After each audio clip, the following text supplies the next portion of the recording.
கடவுளை நினைச்சு மனசு இறங்கி அவனுக்கு சேவை செய்யும் போது மனசு தூய்மை அடையுது. நான் என் கடைசி காலத்துல மன அமைதியை தேடி இந்த ஆசிரமத்தை நடத்திக்கிட்டு இருக்கேன். இங்க மனம் பாதிக்கப்பட்டவங்க, கணவனை இழந்தவங்க, வாழ்க்கையில தோல்வி அடைஞ்சவங்க, இன்னும் பல பேர் இங்க இருக்காங்க. எந்த கட்டுப்பாடும் இல்லை. யார் வேணாலும் இங்க வந்து இருக்கலாம். மனசு தெளிவடைஞ்சு புதுசா ஒரு வாழ்க்கைக்கு எல்லாரும் தயாராகிறாங்க. நான் தினம் ஒரு தடவையாவது இங்க வந்துருவேன் கண்ணா. என் மனசுக்கு நிறைவா இருக்கும். நான் தான் தோட்டத்துல பார்த்து இவரை வர சொன்னேன். நான் பூ பறிச்சிட்டு இருக்கும் போது இவரை பார்த்தேன். ஓ, நீங்க தான் வர சொன்னீங்களா? ஆமா, நான் தான் இவரை இங்க வர சொன்னேன். இந்த ஆசிரமத்தை பத்தியும் எங்களை பத்தியும் இவர் தெரிஞ்சுக்க வேண்டாமா? வாழ்க்கை ஒரு மனுஷனை எப்படியெல்லாம் மாத்தி அமைச்சு நல்ல வழி காட்டுதுன்னு இவர் தெரிஞ்சுக்கணும்னு தான் கூட்டிட்டு வந்தேன். ஆஹா, பிரமாதம்! எவ்வளவு அழகா நீ எடுத்து சொன்ன கமலி. அருமையான விளக்கம். நீங்க பேசிட்டு இருங்க, நான் புறப்படுறேன். கண்ணன், நீங்க விரும்பினா இந்த ஆசிரமத்திலேயே தங்கிக்கலாம். இங்க இந்த கட்டுப்பாடும் இல்ல, பயமும் இல்ல. மனம் பக்குவம் அடைஞ்சதுக்கு அப்புறம் உடலும் பக்குவம் ஆயிடுது. அதுக்கப்புறம் எதுக்கும் பயப்பட தேவையே இல்ல. கண்ணா, உன்னை கமலி இங்கே தங்க சொல்றாங்க. எப்படி சாகர், நான் எப்படி இங்க தங்க முடியும்? அது தப்பு இல்லையா? தப்பே இல்ல, தைரியமா தங்கிக்கலாம். எல்லாத்துக்குமே மனசுதான் காரணம். வாங்க. ரொம்ப நாளைக்கு அப்புறம் என்ன பார்க்க வந்திருக்கீங்க. வீட்டுல யாரும் இல்ல. என் கையால காஃபி போட்டிருக்கேன், குடிங்க. இல்ல பரவாயில்ல, நான் உன்னை பார்க்கணும். கொஞ்ச நேரம் இருங்க, உங்களுக்கு நான் விருந்தே கொடுக்கறேன். அவசரப்படாதீங்க. ஏய் ராதா,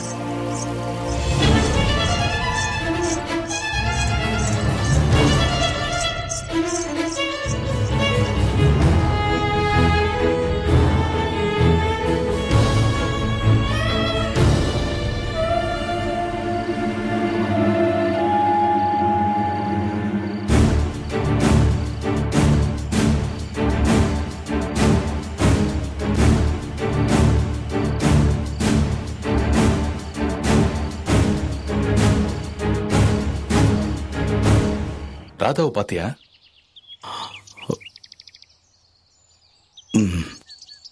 இல்ல பார்க்கல. அந்த வீட்டுல உனக்கு என்ன வேலை?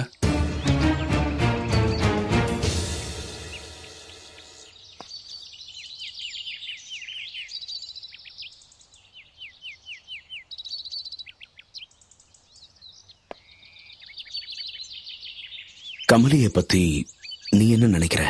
கடவுள் சுயநலத்தோட படைச்ச ஒரு தேவதை. அவருக்காகவே வாழ்ந்துகிட்டு இருக்கிற ஒரு பக்த.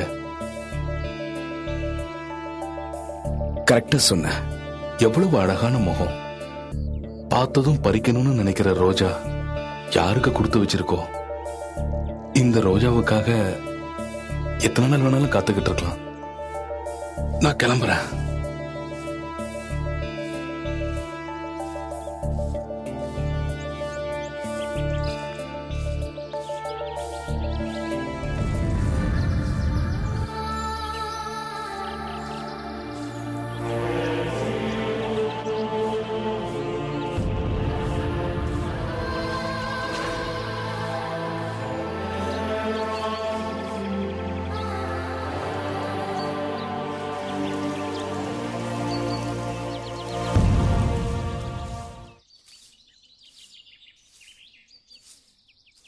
உங்களை கூப்பிட்டாங்க. சாப்பாடு தயாராயிடுச்சு. வேற ஏதாவது உங்களுக்கு பிடிச்ச மாதிரி செய்யணுமான்னு கேட்டாங்க. உன்னோட பேர் என்ன? என் பேர் பத்மா. என் கணவர் நோய்வாய்ப்பட்டு இறந்துட்டாரு. அதனால நான் ஆசிரமத்தை தேடி வந்துட்டேன். உனக்கு யாருமே இல்லையா? இப்ப எங்க எல்லாருக்கும் கமலி தான் தங்கச்சி மாதிரி. எங்க எல்லாரையும் வழி நடத்துறா.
ரொம்ப நேரமா நான் உங்களை இங்க காக்க வச்சுட்டேனா கண்ணன்? அதுலயும் சுகம் இருக்கு. கோமா உண்மையிலையா? அப்படின்னா என்ன உங்களுக்கு பிடிச்சிருக்கா? எல்லாருக்கும் பிடிக்கும். எல்லாருக்கும்னா? அது ராதா, உன்னோட இளமை அழகு உன்னை பாக்குற எல்லாருக்குமே ரொம்ப பிடிக்கும். எனக்கும் தான். நான் இன்னும் கல்யாணமே பண்ணிக்கல. என் லட்சியத்தையும் நான் அடையல. எல்லார மாதிரி நீ என் உடம்பதான் பார்க்க வந்தியா? இல்ல ராதா, உன்கிட்ட மனம் விட்டு பேசணும். மனசுன்னு ஒண்ணு எனக்கு இருக்குன்னு உனக்கு தெரியுதா? சொல்லு. ஏன் தெரியாது? அப்புறம் ஏன் நீங்க விட்டு வச்சிருக்க? சீக்கிரமா என்ன இந்த இடத்துல இருந்து கூட்டிட்டு போலாம்ல? அதுக்கு நேரம் வரணும் ராதா.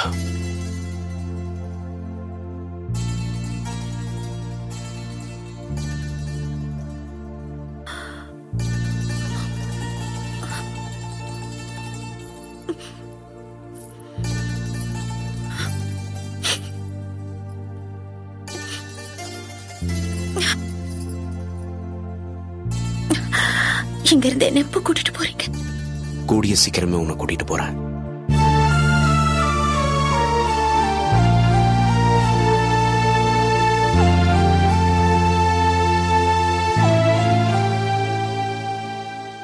வேற பொண்ணு உங்க மனசுல இருக்காளா? அப்படி யாராவது இருந்தா தைரியமா என்கிட்ட சொல்லு. இப்ப கூட இங்க வந்து கமலின்னு ஒரு பொண்ணை பார்த்தேன். பார்க்க ரொம்ப அழகா இருப்பா. ஆசிரமத்துல தான் தங்கி இருக்கா. பார்த்தது மட்டும் தானே இல்ல, அவ கூட படுத்திருந்தீங்களா? நீ ஏன் தப்பா நினைக்கிற? பின்ன வேற எப்படி நினைக்கிறது? இன்னொரு பொண்ணு பத்தி என்கிட்டயே வந்து சொல்ற. எல்லார்கிட்டயும் உடம்பு கொடுத்தனா உன்கிட்ட என் மனசை கொடுத்தனே, அதை உன்னால புரிஞ்சுக்க முடியல? நான் உன் கூட மனசார வாழ்ந்துட்டு இருக்கிறேன். ஒருவேளை அது உனக்கு பிடிக்கலன்னா சொல்லிடு. உனக்கு என் உடம்பு தான் வேணும்னா தைரியமா கீழே காசுக்கு தானே காட்டு. ராஜேஷ், ராஜேஷ், இவர்கிட்ட காசு கேளு, இல்லைன்னா வெளியே அனுப்பு.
அவகிட்ட கிளம்பிட்டியா? நான் தேடி வந்த ராதா இங்க இல்ல. தப்பு பண்ணிட்டேன். பணத்தை கொடுத்து உன்னை விலைக்கு வாங்கறதுக்காக நான் இங்க வரல. உன்னோட தொழிலை நீ பாரு. இனிமே எந்த விதத்திலையும் உனக்கு இடைஞ்சலா இருக்க நான் விரும்பல ராதா.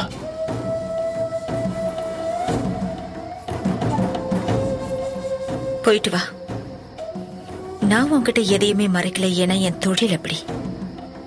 இப்ப கூட நான் என் உடம்பு கொடுத்துதான் காசு வாங்கிட்டு வரேன்.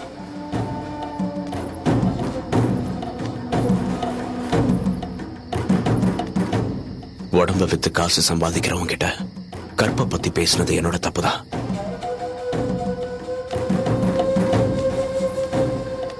நான் கற்போடு இருக்குன்னு சொல்லலையே.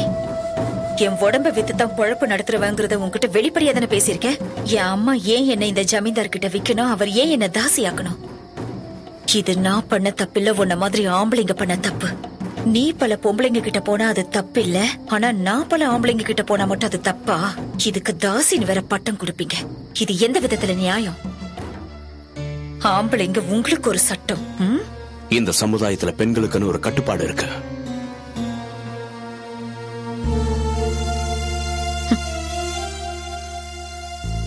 உங்களுக்கு என் சுகம் மட்டும் வேணும். ஆனா என்ன சொந்தமாக்கிக்க மாட்டீங்க. அப்படிப்பட்ட ஆம்பளை நான் இல்ல ராதா. உன் அனுபவம் நீ ரொம்ப நல்லாவே பேசுற. நான் போயிட்டு வரேன்.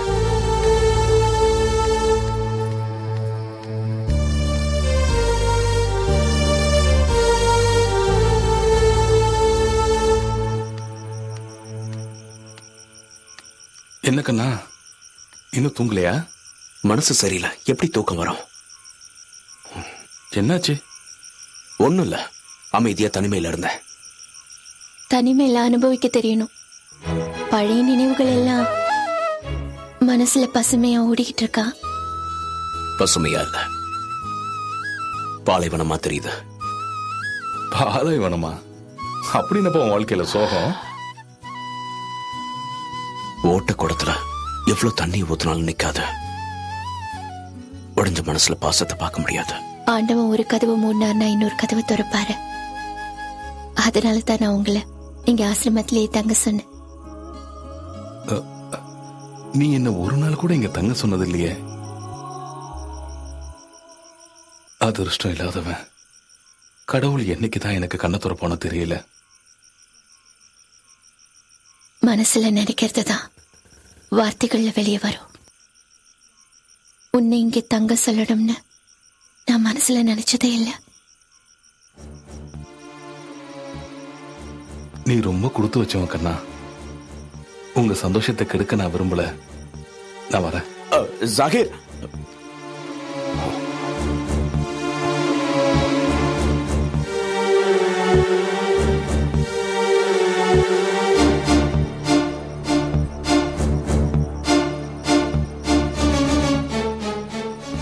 நான் இதை சொன்னதுல உங்களுக்கு ஏதாவது தப்பா தெரியுதா?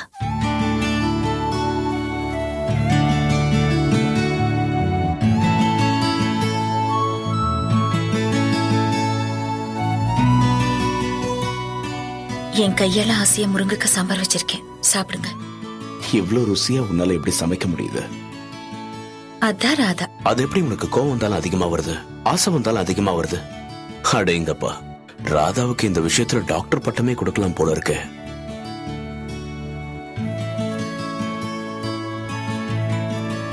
நான் சொல்ல வர்றதெல்லாம் நீங்களே சொல்லிட்டு இருக்கீங்க.